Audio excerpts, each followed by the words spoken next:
Good day guys! So welcome back na naman sa aking channel. So ngayon, mag-iikot tayo dito sa may isang port.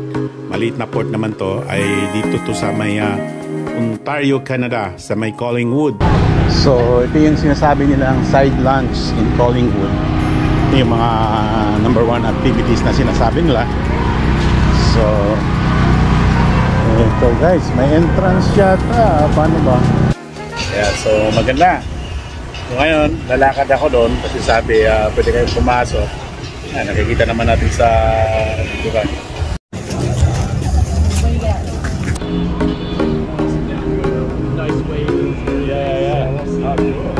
So ito yung nakikita yung barko, patawag ito yate, cruise, so whatever.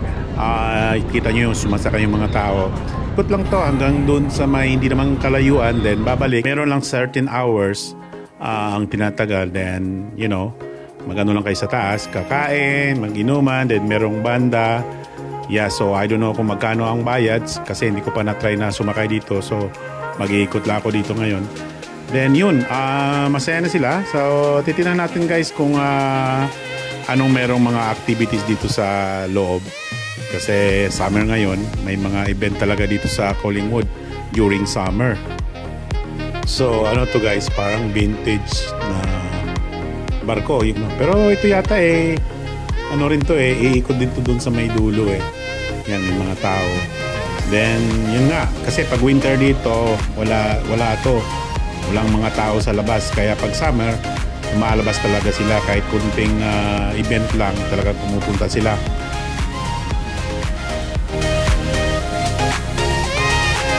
Yeah, so may mga tinda rin yata dito ikot na tayo para may mga t-shirt yan o Oakley. So ito guys, may mga sound system. Nabasa ko doon sa labas, may concert ngayong 7 o'clock ng gabi. So talagang ini-enjoy nila yung summer kasi ilang buwan lang yung summer, so malapit na rin taglamig, maging fall na, then winter, so mag-aantay ka naman ng next year bago mag-summer. So ito na yung pagkakataon na nag-enjoy sila kahit dun kakain lang sa labas, titingin sa mga view.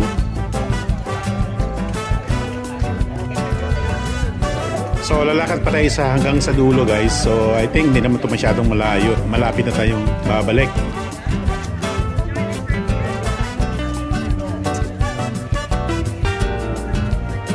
Wala akong nakitang nangingisda dito.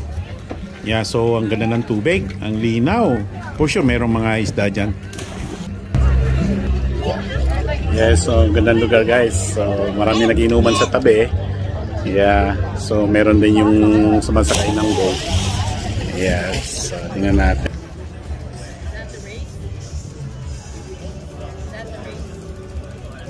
So yan na yung nakita natin barko kanina.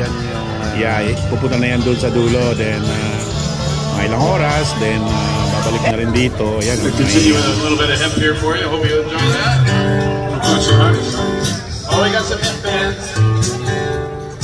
May banda sa taas. Yeah, meron sila sa gabi dito niyan. So maganda kasi ikot kayo, titingin kayo ng mga views sa may mga island dito.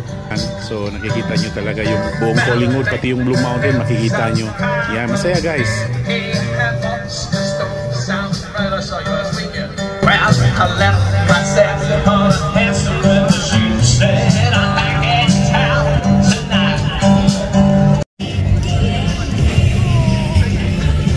Hello. Nice dog. Yeah.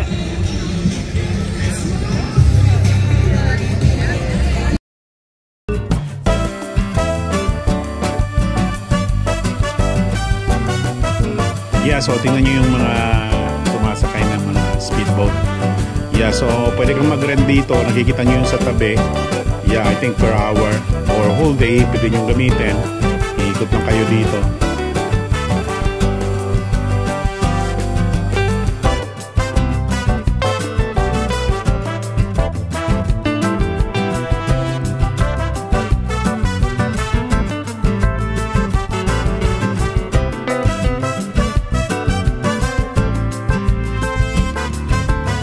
Yan yung speedboat kanina, bumalik lang sila. So nag-ikot-ikot lang yan dito. So pwede kayong mag-rent. Tingnan nyo sa tabi, ang dami yan.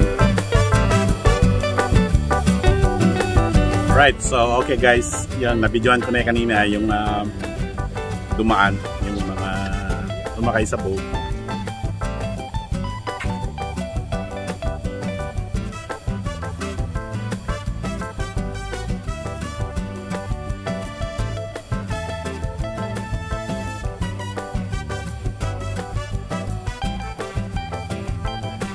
So, meron ding kayak, racing. So, karamihan nakikita ko mga bata eh.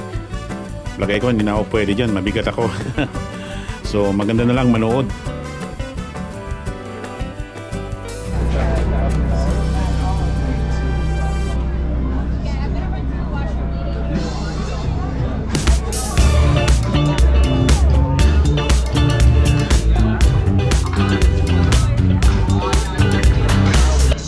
Yun naman yung bagong iikot.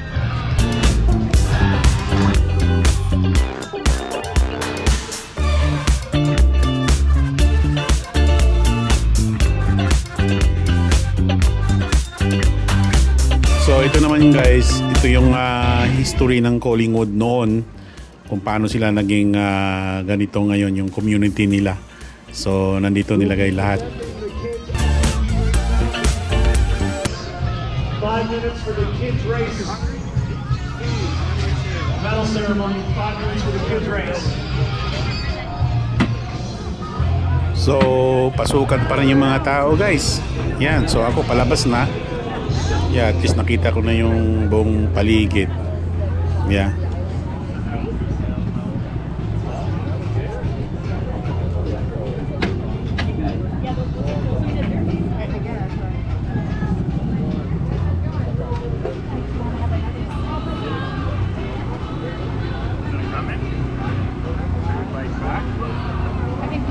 Ang daming mga bata sa loob, kaya tingnan nyo, ang daming ice cream truck na nag-aantay sa labas. Yan yung gamot sa mga bata pag umiiyak. So anyway, makapag-ice cream kaya muna.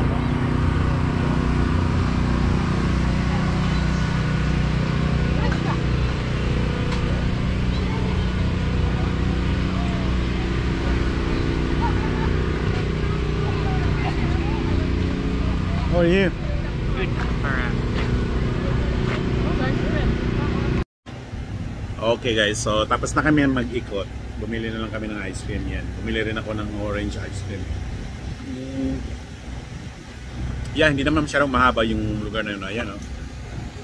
At saka mukhang uulan. Ang sabi, may concert na dito 7 o'clock ng gabi. Ewan ko kung pupunta kami. Kung maganda ba yung weather. So anyway, that's it guys. So, yan, kain muna tayo. Okay, see you soon guys. Bye.